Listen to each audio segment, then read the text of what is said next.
Lo cierto es que hoy, con esta rueda de prensa y mañana con el debate de la iniciativa, terminamos muchos meses de trabajo en los que yo quiero subrayar particularmente cómo hemos derribado muchas fronteras. En primer lugar, las fronteras existentes entre la sociedad civil y los políticos, que son unas fronteras que últimamente separan mucho a los ciudadanos de la política. Esta es una iniciativa y yo estoy muy orgullosa de decirlo, que nace de la sociedad civil, nace de la Asociación de Europeos Sin Fronteras, a la que ellos dos representan, y desde el primer momento a nuestro partido, a Unión Progreso y Democracia, nos pareció muy interesante apoyarla, no solamente por ese carácter de sociedad civil, sino por ese fondo político que tiene la iniciativa, en el sentido de construir ciudadanía europea y derribar fronteras, que al final es la misma cosa, ¿no? Estamos también derribando fronteras entre países. A mí me parece muy interesante, y también me enorgullece que esté con nosotros un representante de la sociedad civil francesa en un país como España, porque creo que también se hace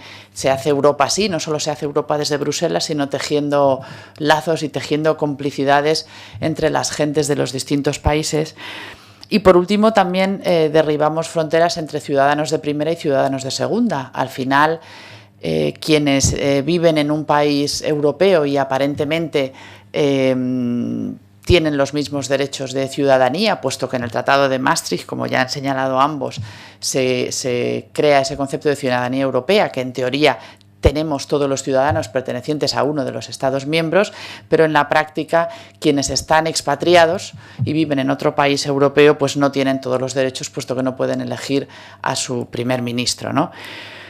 Cuando ellos vinieron a presentarnos la iniciativa, en los primeros que pensamos obviamente fue en los muchos, miles de españoles que, como consecuencia de la crisis económica, en estos momentos están viviendo fuera de España.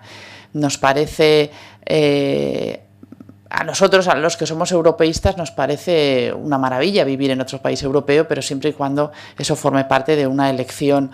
personal y de un deseo y de parte de la arquitectura vital de las personas, pero no el que sea por obligación, ¿no? Por la obligación de las circunstancias económicas. Y lo cierto es que muchos de los españoles que viven en estos momentos, que se han ido a trabajar a otros países, a Alemania y Francia especialmente, pero también a Inglaterra o a otros de los países más pequeños, pues lo han hecho por obligación. Y en los primeros que pensamos fue en ellos, en cómo esas gentes, que algunos de ellos ya llevan muchos años y quizá pasen muchos más en esos otros países, pues están privados del derecho a votar a los gobernantes que gobiernan en los países donde ellos viven, y son sus decisiones las que más les afectan. Y en segundo lugar, también pensamos que sería bonito, puesto que España ha sido tradicionalmente un país muy apasionado por la idea europea, y que, por desgracia, últimamente, con motivo de la crisis económica, ese europeísmo se ha desinflado, y así lo reflejan las encuestas. Sería bonito tratar de volver a darle pulso a ese europeísmo español, haciendo que nuestro país encabezara institucionalmente una iniciativa de este tipo, que, como ya ha explicado muy bien Philippe, tiene sus réplicas en otros países europeos, pero aún no se ha materializado en una decisión concreta votada desde las instituciones. En tercer lugar, obviamente, el objetivo global y general era para todos los ciudadanos europeos. Es decir, el objetivo de esta iniciativa es que ningún ciudadano europeo se sienta extranjero en Europa, que es una de las grandes paradojas de la situación actual. La gran paradoja es que uno de los principios que inspiran la Unión Europea es la libertad de movimiento, y se toman numerosas decisiones encaminadas a estimular esa libertad,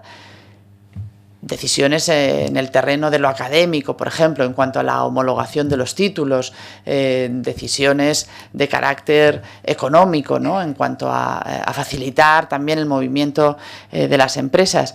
Y, sin embargo, en lo que concierne al derecho político más elemental, que es el derecho al voto, no se ha tenido en cuenta que las consecuencias de ese estimular la libertad de movimiento priva de derechos políticos, digamos, a los ciudadanos más convencidos del ideal europeo. Aquellos más convencidos, que son los que viven en otro país de la Unión Europea porque lo sienten parte de su comunidad política, sin embargo, se ven privados de ese derecho político básico. Nos parecía que había una paradoja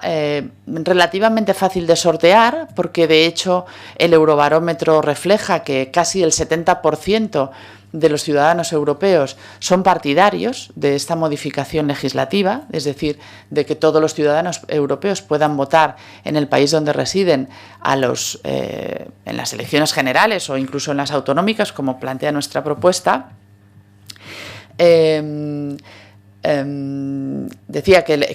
el Eurobarómetro refleja que casi el 70%, el 67% en concreto, pero lo más significativo desde mi punto de vista es que el porcentaje de la gente que está a favor ha aumentado en 17 puntos en los últimos 3 años. Es decir, que en los años en que la crisis ha golpeado con mayor dureza y en que hemos visto que la desconfianza de los ciudadanos hacia las instituciones europeas, por desgracia, ha aumentado con motivo de la crisis, sin embargo, el sentimiento europeo y la necesidad o el deseo de construir esa ciudadanía europea no ha disminuido, sino que al contrario está aumentando. Es decir, lo que más bien nos encontramos no es que haya un descenso en el sentimiento europeísta en los ciudadanos, sino que hay un descenso en la confianza en que las instituciones europeas sean capaces realmente de llevar a buen puerto esa ciudadanía europea y esos sentimientos de pertenencia a una comunidad política cuyo origen está muy vinculado está estrechamente vinculado a la creación de esa comunidad política que se funda en la democracia. Y a nosotros nos parece que fomentar la ciudadanía europea al final es fomentar la democracia en Europa y por lo tanto ampliar la posibilidad de que influyamos también en el resto del mundo. Se trata, por lo tanto, de una iniciativa que busca darle coherencia a la idea de Europa. Esa paradoja de la que hablaba hace un momento entre cómo se fomenta la libertad de movimiento, se estimula a los ciudadanos para que vivan en otros países, pero no se tienen en cuenta las consecuencias políticas, pues aprobando la iniciativa de Let Me Vote, lo que lograríamos sería una coherencia en ese discurso y en ese ideario europeo. Y también creemos que mejorar los derechos tangibles de la gente real ayudaría a salvar ese cisma que se está abriendo entre la clase, por llamarla así, no me gusta mucho la palabra clase, pero la gente que se dedica a la política y los ciudadanos. Es decir, desde el primer momento cuando ellos vinieron a presentarnos la iniciativa, vimos que no tenía, que todos los efectos que contenía las consecuencias inmediatas y las consecuencias un poco más a largo plazo, todos ellos eran buenos y todos ellos se encuadran perfectamente dentro del ideario europeísta de UPyD. Por eso decidimos pelear por esta iniciativa, hemos trabajado muchos meses en ella, hemos hablado con los portavoces de otros grupos parlamentarios, muy especialmente del Grupo Popular y del Grupo Socialista, pero también hemos hablado con el Gobierno, con el Ministro de Asuntos Exteriores, hemos hablado de este tema, con el Secretario de Estado de Unión Europea, con el Secretario de Estado de Relaciones con las Cortes. En general, lo que hemos percibido es que hay buena disposición hacia la idea en sí, y sin embargo se hacen un poco más los remolones cuando llega el momento de plasmarlo en el texto, ¿no? Hemos pensado que como grupo parlamentario nuestra obligación cuando creemos que algo es bueno pues es traer la iniciativa a la Cámara y aquí fomentar el debate y dar la oportunidad a todos los grupos que se pronuncien. Yo tengo la esperanza de que mañana la iniciativa salga adelante. Desde luego nosotros hemos hecho muchos esfuerzos para que así ocurra y vamos a seguir haciéndolos hasta el final. Y en todo caso, como también han señalado ellos, también tenemos claro que el debate de mañana no es el final de la iniciativa de Let Me Vote, sino que es probablemente el principio, sea lo que sea y pase lo que pase con el resultado. Somos muy conscientes de que esta iniciativa toca a un concepto que lleva siglos arraigado en la política occidental, desde Westfalia, que es el concepto de soberanía. Toca directamente a uno de los conceptos que están en el corazón de lo que significa el Estado y lo que significa la nación, pero creemos que para enfrentarnos a los retos del siglo XXI es mucho más práctico fomentar la ciudadanía europea que seguir anclados en los conceptos de Westfalia, y por lo tanto esperamos que con el debate de mañana,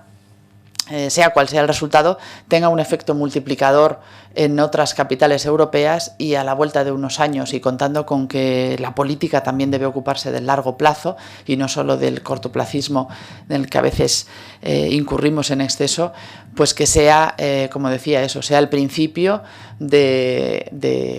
un nuevo impulso a esa idea de ciudadanía europea, y no desde luego que sea el final.